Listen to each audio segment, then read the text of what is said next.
আমাদের এখন বিজয় মিছিল হবে এবং আমি একটি কথা বলতে চাই, আমরা বিগত 15-16টা বছর আমরা 1 ঘন্টা ঘুমাইতে পারি নাই, আমাদের বাড়িতে থাকতে পারি নাই, আমরা নিজের ছেলে মেয়ে সন্তানের বউ বাচ্চার খোঁজখবর নিতে পারি নাই।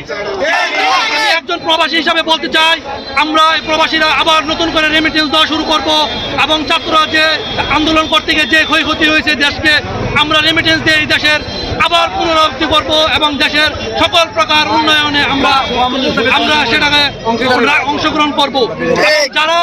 যারা আমরা শুনেছি যে 71-এর পরে অল্প কিছু মুক্তিযোদ্ধা ছিল, কিন্তু আজকে 24 আসার পরে এই মুক্তিযোদ্ধা 4 লাখ 5 লাখ হয়ে গেছে। প্রত্যেকটা ভুয়া মুক্তিযোদ্ধার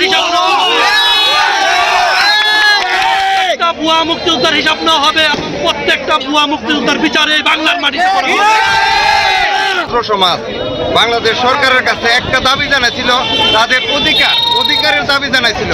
সরকারকে কোনো গালিয়ে দিল না, কোনো কিছু বললো না, তাদের অধিকারের জন্য। এই জায়গার মধ্যে হাজার হাজার সৈনিক ছাত্রকে রোডের মধ্যে ফেলাইয়া মারছে। কি অপরাধে মারলো তাদেরকে? আমাদের এখন বিজয় মিছিল হবে এবং আমি একটি কথা বলতে চাই, আমরা বিগত 15-16টা বছর আমরা 1 ঘন্টা ঘুমাইতে পারি নাই, আমাদের বাড়িতে থাকতে পারি নাই, আমরা নিজের ছেলে মেয়ে সন্তানের বউ বাচ্চার খোঁজখবর নিতে পারি নাই। পৃথিবীর ইতিহাসে এরকম সরকার, এরকম শাসক সরকার, এরকম স্বৈরাচার সরকার, এরকম নির্যাতন, জুলুম, অত্যাচার সরকার আমরা জীবনে কোনোদিন দেখি নাই।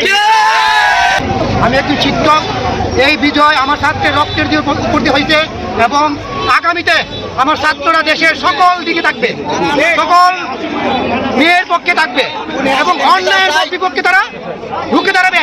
যুগে যুগে এমন ছাত্র সমাজ, যুগে যুগে এমন ছাত্র সমাজ সৃষ্টি হবে। দেখেছি 24-এর মুক্তিযোদ্ধায় আমাদের প্রাণপ্রিয় যত ছাত্ররা শহীদ হয়েছেন, যাদেরকে নিরস্ত্র অসহায় যাদেরকে গুলি করে পুলিশরা হত্যা করেছে, আমরা সকল পুলিশের যারা আওয়ামী লীগপন্থী পুলিশরা অসহায় ছাত্রদেরকে গুলি করে হত্যা করেছে, সেই অসহায় ছাত্রদের পক্ষ থেকে আমি বলছি যে সকল পুলিশরে যারা হত্যা করেছে সাধারণ ছাত্রদেরকে, তাদেরকে আইনের আওতায় এনে সর্বোচ্চ শাস্তি দিয়ে ফাঁসিতে ঝুলিয়ে মৃত্যুদণ্ড কার্যকর। হয়তো আমরা 71 দেখিনি, কিন্তু আজকে আমরা 2024 দেখেছি।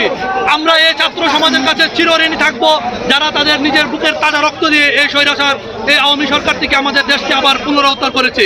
আমরা এই ছাত্রদেরকে আমরা বীরশ্রেষ্ঠ হিসাবে ঘোষণা করব। যারা এই বুকে রক্ত দিয়েছে তারা হবে বীরশ্রেষ্ঠ এবং প্রত্যেকটা ছাত্রই হবে এই দেশের নতুন মুক্তিযুদ্ধ। ছাত্র জনতাকে আমি আমার অন্তরের তরফ থেকে আমি ধন্যবাদ জানাই। আমাদের দেশের ছাত্র জনতা পাখির মতন গুলি করে মারছে শেখ হাসিনা পেশি সরকার। আজকে কোথায় আছে? ইন্ডিয়া গেছে, ইন্ডিয়ায় জায়গা পায় নাই।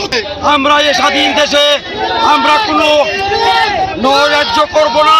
আমরা শান্তিপ্রিয় দল, শান্তিপ্রিয়ভাবে আমরা আমাদের দেশকে আবার নতুন করে গড়ে তুলবো। আওয়ামী স্বৈরা শাসককে আমরা এই দেশ থেকে উৎখাত করেছি। আওয়ামী দুঃশাসনের শিকার আমিও, আমার মতো হাজার হাজার লক্ষ মানুষ জেল খেটেছি। আমরা আজকে রাত্র আমরা মানুষের বাড়িতে ঘুমিয়েছি। পুলিশের নির্যাতনে, আওয়ামী লীগের নেতাদের স্বৈরাচারিতার কারণে আমরা অনেকভাবে নির্যাতিত হয়েছি। বাংলার প্রতিটি মানুষের অধিকার হরণ করেছে, নির্যাতিত করেছে। বিভিন্ন বাড়িতে থেকে আমাদের আজকে সে পলায়ন হয়েছে, আমরা আলোচিত হয়েছি। গোটা জাতি আজকে আলোচিত হয়েছে। আমরা এই দেশ নতুন করে আবার স্বাধীন করছি। খুনি রাক্ষসী পালাইয়া গেছে এই দেশ থেকে। 2024 সালের যে মুক্তিযুদ্ধ ছিল, আজকে আমরা সেই মুক্তিযুদ্ধে বিজয় হয়ে বিজয়ের হাসি হেসেছি।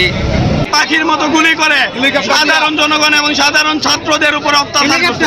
আমি একটি হেলিকপ্টার থেকে কিভাবে নিরপরাধ কালকে সকাল 10টা বাজে আমাদের এই আউলিয়া বাজারে আমাদের আন্দোলন, সুস্থ আন্দোলনের মাঝখানে একজন 4 থেকে 5 জন আওয়ামী লীগের নেতাকর্মী আইসা আমাদেরকে পিস্তল দিয়ে হামলা করছে। আমরা সেই হামলার